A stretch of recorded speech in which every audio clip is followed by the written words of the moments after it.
Hi, everybody. So we had a chance, some of us, to work on our sunset silhouettes with palm trees.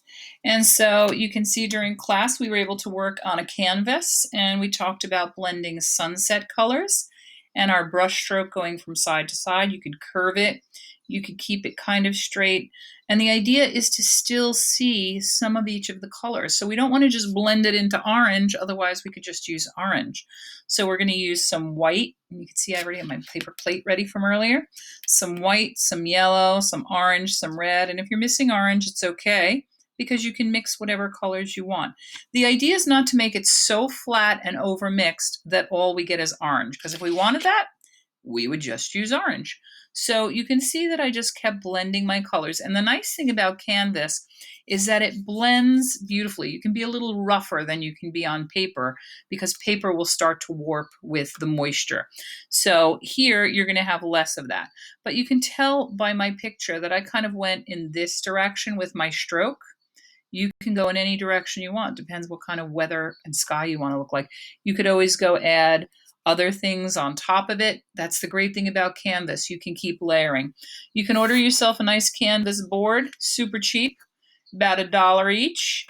You can order them from Amazon. You can pick them up at Michael's.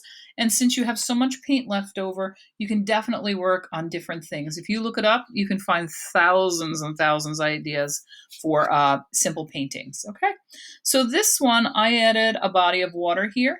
You can certainly do that, or you can eliminate the water and just do, let's see if I can cover it for you. You can just do the sky and the palm trees, and you can just draw a little block of land. Land I made very simple here, just a silhouette because it's a sunset time of day. I didn't want to do these in the realistic green colors. I just did it as a black outline.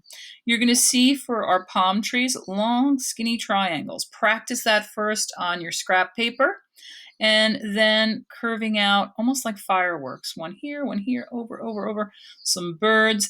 And you can put your fronds, your palm fronds on one side, or you can do it on both sides. So give it a little practice ahead of time. Take your paper, get your pencil, think about a long skinny triangle. So I'm using the natural, curve of this motion, like a windshield wiper here. Now, when you're working, it's always better to make it really thin at first and then build it up, because if I make it too thick at the beginning, it's kind of hard to cover up the black, particularly if you've already gone to all the trouble of doing your background first. We will be doing our sunset colors first, and then we will be doing our palm tree on top of. So long, skinny, curvy triangle. We want it to look like a nice tropical day blowing in the breeze.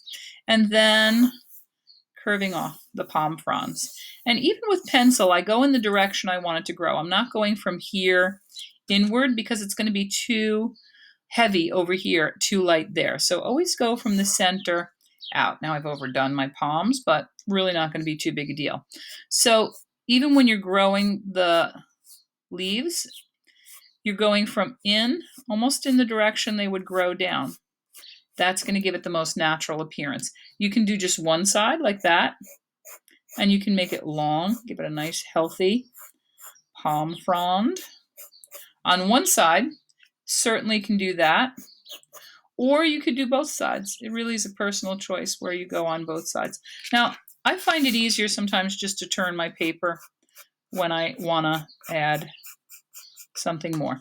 Now that is going to be a little bit difficult by comparison to drawing the background because you're going to try to keep your brush on point to get a thin line. If you lean sideways, the palm fronds are going to be way too thick.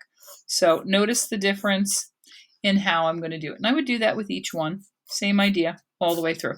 Practice on paper because once you commit to black, it's a little more difficult to cover up. Okay, so a silhouette, we want it to be pretty strong. So here is my sample. I held it portrait style for this one. This one I'm going to hold it landscape style. I'm going to add a little more color here. I need a little more yellow. And you don't need to do the same colors I'm doing. I like to just put a little bit out at a time just because I hate to throw away paint. I actually had this ready to go in the garbage and I can't let it go. Let me just do a video. I'm going to add some alizarin crimson, which is my version of red in my set. It's kind of a very deep red. And I have orange. If you don't have orange, don't worry about it. I didn't use it since most people didn't have it. And white is a great blending color, so I'll add a dollop of white. Just like that. And I'm using one side of the paper plate. I like to blend more toward the center. I'm going to start by taking some white. And this is dry from earlier. A little bit of yellow. Scoop it on in. I'm going to get this lemony yellow. And I'm just going to decide, how do I want to lay it down? It's almost like I'm sweeping across the page. I don't really have a plan just yet. And my brush is a little dry, so if you find that your brush is a little dry, you can get it a little moistened up in the water. I'm going to wipe it off because I don't want it to be too drippy since I'm working on paper. I'm going to add a little yellow. And you can have a plan for having a sun in there, or you could just kind of go like this, where you're letting the colors blend. Now I'm just adding pure yellow. Can I add more white? Sure, I could actually add it where I'm not over mixing it. I'm just kind of letting it, I happen to have orange, so I'm going to let it blend here. And look at how thick that gets. I'm going to go grab a little white and do a little more blending. And again, I need a little more yellow. And it's getting a little more of that ombre effect. Now, I don't want to have big blobs of paint unless I'm going for some texture in my piece, which you certainly can. And I'm going to just fill my paper. More yellow. The lighter colors are better for blending. See how when I put the darker color, it kind of lays a little bit more on the surface. If I get a little white or yellow, I can blend it just a little bit easier. On the canvas, you will have an easier time with the blending. I'm going to go lighter because I feel like I went too dark. And now I'm working on paper, so I'm not going to go to the edge. That is completely up to you. I just don't want to get any all over my desk. So I'm going to blend. I might go a little bit darker up here. And while it's still very wet like this, I could just dip it in the water if I need a little more blendability and I don't want to see so much of that stroke. I definitely need more yellow, folks. I'm discovering that. You notice I'm kind of working quickly because on the paper, the paint wants to dry very quickly. That's the beauty of acrylic, is that you can work pretty quickly with it and it'll dry very quickly, but you have to be careful also of your brush. So if your brush is getting very dry, I'm using this to spread it out, but notice how it's not all over the ferrule and I don't have a large amount. I'd rather work small and add as I go along. I'm going to go over here, coming from the outside, blending inward. That's really just to keep it off my desk. There we go. Okay, you should go to the edge with yours on your canvas. And now, as I get closer to my water, I'm leaving a lot of space for my water in this particular picture. I could go in and add little puffs of white. I want it to look like it's coming through. I could use the side of my brush, more of an angle to blend color. It's going to look now like there's little peaks of light coming through the clouds. Okay, so now I'm going to get down here. I'm going to rinse my brush and I'm going to move on to the water. So for me, I used, oops, I dripped water on my painting. I used this blue, I used this blue, and I used this blue. You could jump right into the dark color and lay that down first, but I need a little bit more of the light color. The darker colors are very powerful, so when you're using them, work them in slowly and then build up, because once you get it really dark on your canvas, you're going to have to probably wait a little time for it to dry. Let's say I got a little blue. I rinsed my brush, cleaned it. Make sure you do that. Up here, that doesn't look very well blended, but I certainly could blend it into my sky if I wanted to. There's nothing to say what color your sky has to be. Maybe this is sort of one of those days where the sky is just starting to set into the sunset. Really up to you. So I just wanted to show you that there's really no hard and fast rule about how you have to do your sky. I'm going to clean my brush. Always when you clean your brush, kind of pull it so that you keep it in good shape. You don't want to just jam it around, because if I go like this, the hairs start to separate and I don't get that same crisp line. So when I'm drying it, kind of just going in the direction I want it to dry. So now I'm going to start by just doing a little mixing. I'm going to take a little bit of blue, teeny bit of dark blue. I can get a little bit more than that. Oops, it doesn't want to come. Okay, there we go. And some white. I'm going to be very generous on the white here. Now I can mix it a lot or I can mix it a little. And I'm going to go down below. I'm going to make my water here. I'm going to make my water pretty flat. I'm just going to block in the colors. You could do green in there if you wanted to. If I wanted to add, let me go for a little bit of a darker green. Let's see how that looks. Could add a little bit, work a little bit in. Oop. I'm just dipping the tip and I'm blending. Yeah, it's a nice green. That is Viridian green. Kind of a little bit more of a natural color of the water, especially for us here in New York. And I'm going across because I do want some of that white to show. I'm going to dip a little bit more. And you can blend it a little bit flatter if you prefer and then put the white highlights on top. I personally feel like you should not see any of the canvas through it. So if you want white showing, you should probably color it first, all the color you want it to be. Make it a little darker. And I'm not going to overblend it because I want it to be very natural. Part of the beauty of this kind of painting is that you're kind of making people's eyes do that blending. It's a little bit darker in some sections. You can add little highlights. But try to get a layer down and not leave the white of the paper or the canvas showing. Now I'm going to add a little white, maybe look like light reflecting off of the water.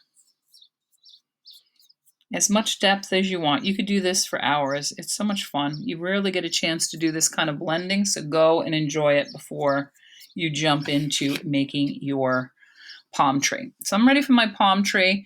I'm going to rinse this brush because it's going to take a little break for now. You certainly can pull it out again if you want. But I like to use this is a flat brush and it's wider, so this is good for a background. But for the palm tree, I'm going to use a round, where are you? I could use you. No, I'm going to use you instead. So a round brush, the ferrule is not pinched. So you notice here on this one, the ferrule, that's the silver part, is pinched. Here it's rounded, it's not pinched. So instead of having the bristles like this on a round brush, they come to a point. They're good for details. So we want this to get to a point. So I'm going to just show you how I'm going to load my brush. I'm only going to dip the tip and I'm going to move it around a little bit on the edge so that I get the point going. And so you can see there's a little point there. I'm going to start by making my little island. And you can make it go all the way across like I did here. Or you could just make it a little section. Maybe it's just going to be jutting out here like this. I'm going to make it a little bit different this time. But again, completely up to you. You could do sand down below. I need a little more paint on my brush. And I'm going to fill it in so you don't see the water through the land. That would not give it a solid appearance. Just fill this in. Again, the canvas is a little different than the paper. This is going to be my land. I'm just trying to avoid touching the edge so that I don't get paint all over my mat. All right, and there I go. I've got my little piece of land. I could take a little bit of white and add some highlights to it, like there's moon or sun reflecting on it. You could even do it in a little yellow if you choose to make it look like my yellow is pretty dry. Blend it a little bit more. It's up to you, really. And there's my spot of land. Now I'm going to get into my palm tree. So again, I want a point. So if you loaded up your brush a lot for this, you want to rub it against the edge and get it to a point. Load it, wipe it. And now for the palm tree, remember what we did? Long. Now you see how it got a little fatter here and it's very thin here? I want you to work as skinny as possible at first because you can always go back and thicken it up. So I could go like this. This brush was not the brush I used earlier. I can tell because it's gotten too wide, but I'm going to commit to use it. I'm going to just make the trunk a little bit stronger. We don't want this as thick as an oak tree. These are long and lean. They have to bend because they're so close to the water. If they were very like an oak tree, they would probably end up falling down a lot because they don't have a lot of give. So long, skinny triangle. And then I'm going to get into branching off. Mine is leaning over, bending in the breeze. And you notice how I'm doing like a little sketchy at first. It's not all the way because I'm really just laying out where I want them. Gives me a little more wiggle room in terms of where I want my palms to go. Once I get that, we're going to grow out from the center. So you saw I didn't go this way. I went from the center out because it's getting narrower as I lift my brush. I'm going to add my fronds, and it's okay if mine is getting very thick, but it still works. I got to really wipe it off. You know, you can change brushes. You don't always have to stick to it. I'm just being a little bit lazy about changing mine. And if you want your fronds to look healthy, you might want to make them a little longer. So start short, and then you can even grow them a little bit longer as you go along. You want it to look a little bit longer. Keep it on its toes. Remember your brush. You're not holding it like a grip like this, like a pencil. You're kind of keeping it up on its toes. So it's like holding it like a dart. You're holding it like that, and then you're putting your finger to brace it. I'm a lefty, so that's how it looks for me. I don't think it looks too different for a righty, but it might. And so that's how you're going to make all your fronds on that's where it's on both sides, that's where it's on one side.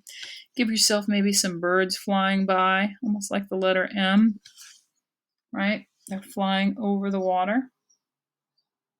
Whoop. Sign your name, add all the details you want. I'm going to sign off from here, but I wanted to give you a chance to think about what you wanted to add. You can go back and you could do little touches. You could add, let's say you wanted to add a little more white caps on the water. You could go in and add those to it. You could add it along the edge where the water might just be meeting. You could add a little bit of shine. You could make your shine yellow too. If you wanted to, you could add a little bit of yellow from the sky onto the water, or white, your choice. Have fun, enjoy making it.